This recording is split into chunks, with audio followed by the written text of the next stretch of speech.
Hey, what is going on, guys, and welcome to another GamesCast. This time we're going to go over the last one, all the other ones I've done before. So this one is the Xbox E3 predictions, because I thought I'll leave this until last because I was going to have mates do it, and I just didn't do it, really.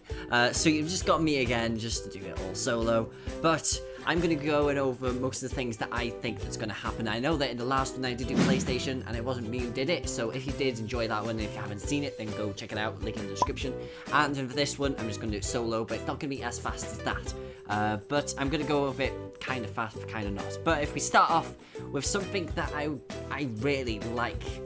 From last year's, I really liked the design of it and everything like that, which is Sea of Thieves. I'm not going to go over the console and stuff like that yet. I'm going to go over games first. So Sea of Thieves is something that was like so good and like well designed, and I'm thankful that Rare are back and making games like that instead of Connect games and, you know, everything that they made before. So thank God they're making actual games that bring us together as more of as what we've seen before, what they've made, like Viva Pinata and stuff like that. They're actually making the game like that. So with Sea of Thieves, I kind of want to see some more of the gameplay, because we only got a trailer of it. And as well, I would kind of like to see a beta for it, because I know that most games, yes, they have betas now, so it kind of makes sense for Sea of Thieves to have a beta, since it is an online game and it kind of makes you play with friends. And at the same time, you could have like friends and servers, but I'm not quite sure how it all works, because we've only seen it like you and your friends could go on one thing, and then you meet other people, like actual randomers, in the whole sea and stuff like that. You don't know how big the world is. You don't know if there's going to be like special events and stuff like that, like special features going on around the entire map and stuff like that. It could be like a Black Flag, which is just a cartoony one, which would be so cool to see. But that's just the first one. Second one, we're actually going to go over all the indie games, really. I'm not going to do the console just yet. I'm going to leave that halfway point and then go after that. So indie games is something that Xbox has kind of tried to bring back. And I know that it's been talks about the Summer of Arcade and stuff like that coming back from the 360 versions, where they actually had like State of Decay and stuff like that come out. It's something that is gone around, and I know that Phil Spencer has actually talked about it to IGN, and IGN have asked him about it. So it could come back, and hopefully it does come back, because that means it kind of makes people see the indie games more of what they are. Because I know that the Tony Hawk game, the pro scale, that little like cartoony type thing that they brought out, like the little smaller one, not the one that they brought out for the Xbox One that didn't do well. The other one before that, which was more of like an arcadey style one, that one did okay. And then they had like State of Decay, and then they had other games as well. I think it was like Deadlight and stuff like that. So those type of games would be pretty fun to see. And as well, you know, they've got like Cuphead, and you know that they're gonna have some games that have been out on like the PlayStation 4, which are like a timed exclusive type thing, or maybe ones that have been on PC and bring them over to the Xbox One, because you know that there's going to be like speedrunners that's supposed to be coming to the Xbox One, and there's going to be like Ultimate Chicken Horse and stuff like that. Those are the type of games that I would like to see, and it'll be fun to play, really. To do like Let's Plays and those type of games would be so fun to play. But then if we go on to the next one, this time we're going to go over the Halos. So I'm going to do the 2 Halos, then I'm going to talk about the consoles and everything. So the 2 Halos that they're supposed to be bringing out, or the 1 Halo that they've announced from last year, and I'm going to go over what I think the next one is. So the first one is Halo Wars 2, and Halo Wars 1 was probably, it was so much fun to play with mates, and just play it again. I know that it's backwards compatible on the Xbox One now. I just haven't played it on that, so I don't know how it runs and stuff like that. So I might have to load it up on the Xbox One and see how it plays. But Halo Wars 2, it's supposed to be more, it looks like it's supposed to be more about the brutes, because we haven't seen that much about the elites. I know, like there was like a leaked picture of the cover art of it, and I know there was like scarabs and locusts and then banshees and stuff like that all around there, and there's been like I don't think it's ODSTs. I think it's actually Spartans and stuff like that. So it's not that type of style. It's kind of weird. Then you've got the brute in the center, which has got like a different type of grab hammer, which is something different to see. I know that it's probably the brute brute chieftain, if I can actually say it. It's supposed to be that, I think it is, but it's something a little bit different in those lines. So I want to see what kind of timeline it's got towards the other Halo games. I know it's gonna be probably after Halo Wars 1, like the in-between part, because the Brutes and the Elites and everybody is still at war between each other. So it's probably about there in the timeline, because there's no real substantial place where the other ones are all fighting each other. So it's probably that point in time. So we're gonna see how it all runs. We're gonna see some gameplay as well from them. I know that the Halo Wars games, it does take a long time to play the game, and I used to play games as just like with mates and it lasted like 2 hours because we literally couldn't kill each other.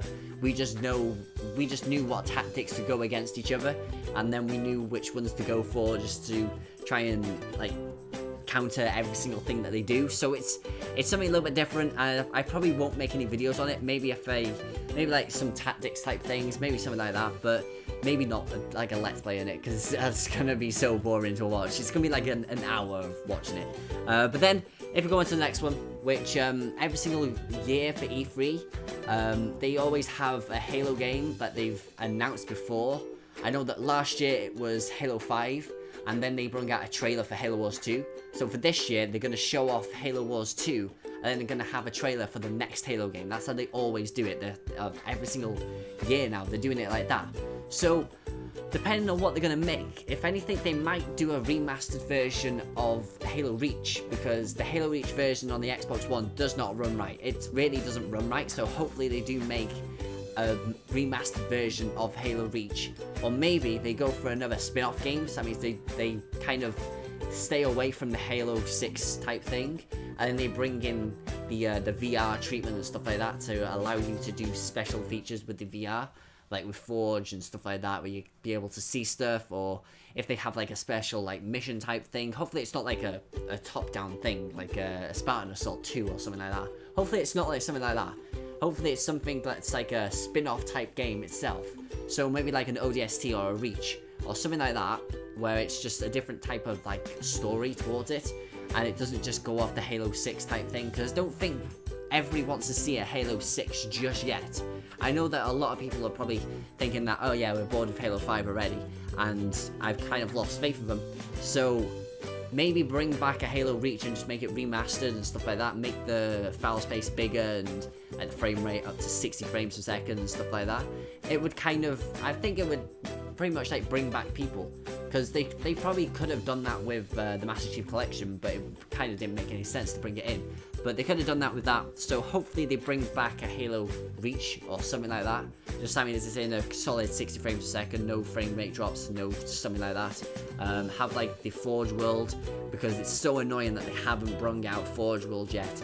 It's the one thing that I want is Forge world, and they don't bring it out. It's really annoying me now.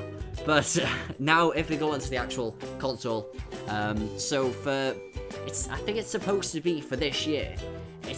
Xbox is supposed to be bringing out an Xbox Slim, which I know that it's a little bit annoying that they're supposed to be bringing out an Xbox Slim, but then the year after, they're supposed to be bringing out an upgraded version, one that's like 4 times powerful than the Xbox One now.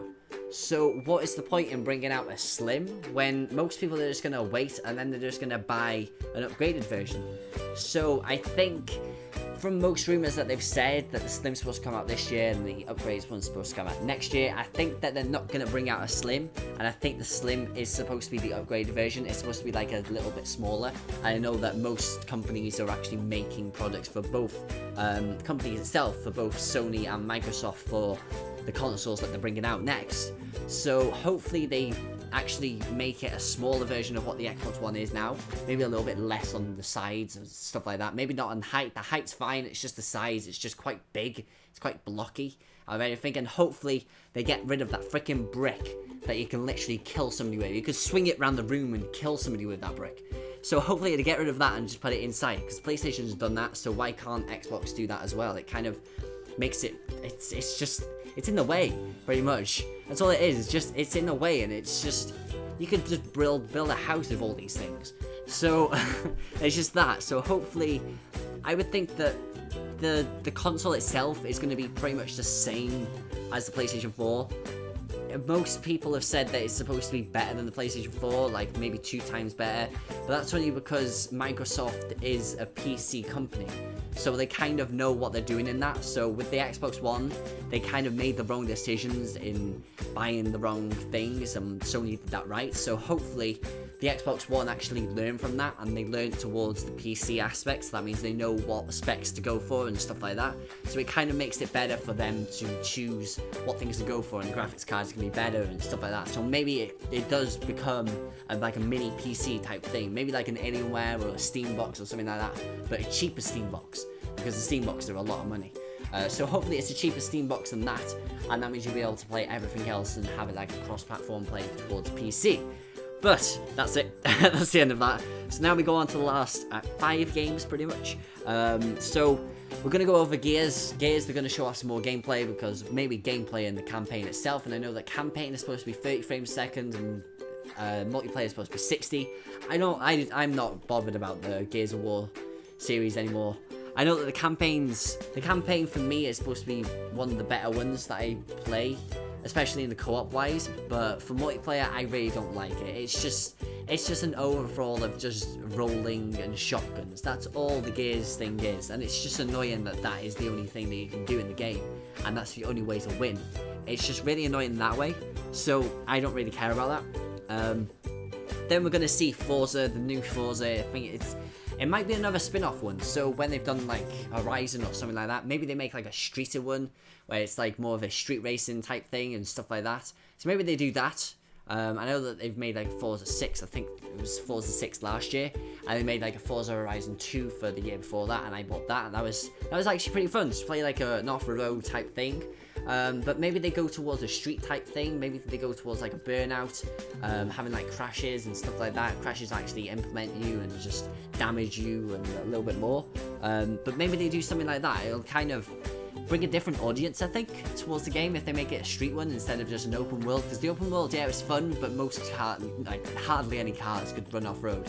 You literally, as soon as you touch the grass, you just span off. It's like, I don't think that's really how it happens for most cars, especially with ones that are off-road and they still spin off. It makes no sense.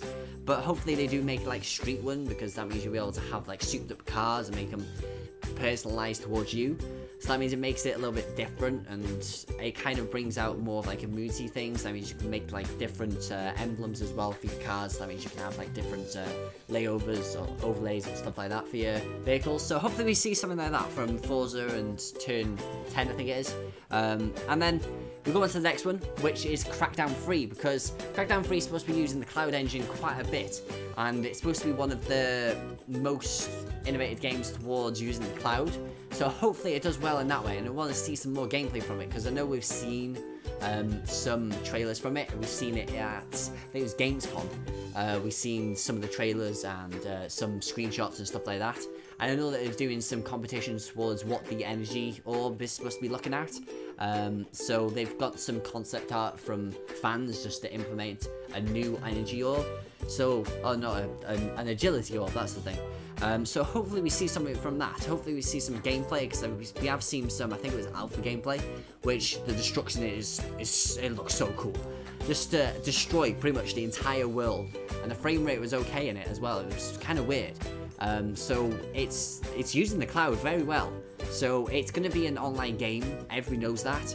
So you won't be able to play this as a single player, as no internet at all, or then your frame rate's going to go to nothing. So it kind of makes you play it online. And as well, it's supposed to be the first game that's got an 8-player. I think it's the first game that's got 8-player. I'm not sure about Crackdown 2. I think Crackdown 2 was 4 players. So this is supposed to be the first one that's got 8. I think it's 8, or it might be more. I might be wrong about it. 8. It might be more than 8, but I'm just gonna say 8 and just, I don't know. But it's gonna be something different. I know it's supposed to be a little bit different, but I'm not sure if it's a different city at the same time. So we have to see some info on that, I would say. Maybe like a beta still again, because there's quite a few games that could be brought into like a beta form or an alpha form or something like that for the Xbox One, which it could make it better. So that means they could actually improve on it. I know that quite a few games have actually done this as well, and you know that Fable Legends have done that, and Lionhead Studios went bankrupt and stuff like that, and they just got rid of them because they didn't really get the sales for the other Fable games, so they just got rid of that IP, and Lionhead Studios are gone. But you know, it kind of works towards the beta. If the game's actually good towards the beta, then it works. As long as the beta is not in beta for a year, then it's fine. But then if we go on to Scalebound, because Scalebound is one of the games that I know that when it was actually as a gameplay and stuff like that, like a trailer, the frame rate wasn't good. It wasn't good. It did drop at times, but it did stay stable. So I think there was too much graphics in it, but it's a Platinum game, so it's a hack and slash, if I could say it. It's a hack and slash game, so I want to see something from that. I know this one's probably the longest GamesCast you will see in the predictions, because I'm more passionate about the Xbox One than any other ones, I think. But Scalebound is one of those games that is just, I want to see something good from it. I want to see some more gameplay. I want to see something new. It is something new. It's a dragon type thing, a dragon dinosaur type thing where a guy has beats, and it's like, it looks like a good game. It looks like a Metal Gear Rising type game instead of anything else, like the hack and slash type thing from that. And I know that Platinum Games have actually made quite a lot of games between there, and they've made like a Transformers game, which has brought in like a hack and slash kind of cartoony type thing. And then they had TMNT game as well, which is another hack and slash, because Platinum Games are really good at doing hack and slash games. So I'm looking forward to seeing something from that. But now, the last game we're going to go over is one that actually caught my eye a little bit, and I've kind of looked at it a little bit, I think on the Xbox Store as well. It says that it's supposed to be an open world game, and this is Recore. Because Recore it looks like a different type of game, and I think it's supposed to be like a Japanese company as well that's making it. So Recore's a game where you're playing as this like teen type character, and she has this like orb, this core, which can go into different types of robots to get you through different places and stuff like that. So hopefully we see something from that, and hopefully it is like an open world type thing, an open world puzzle type game.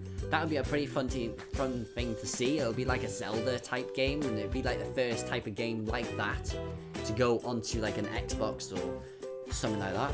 So it'll be something different, I think, and I think it will do quite well, because quite a few games that are like indie and like unknown and people don't really care about them have done quite well, like Ori and the Blind Forest.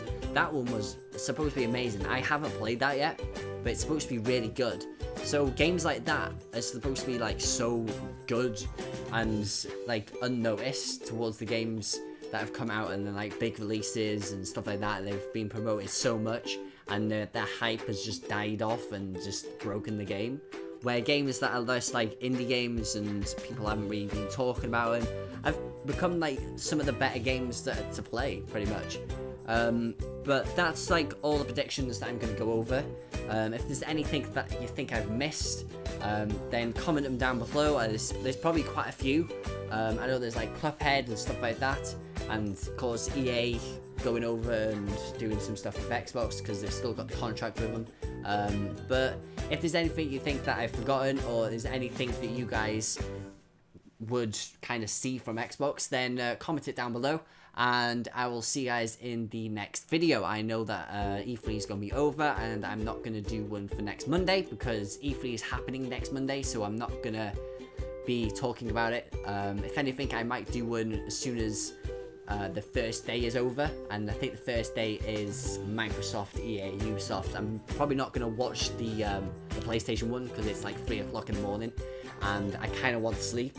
So I'm not going to watch that one, and then the day after all those come out, I'm going to do a video on it and just talk about what we've seen and stuff like that, and things that I didn't think that we're going to see just come out, so like remasters and stuff like that. Oh, those are the type of things that I haven't talked about in this. It's just new games, remasters and stuff like that. So hope you guys enjoy, and I'll see you in the next video. So peace out.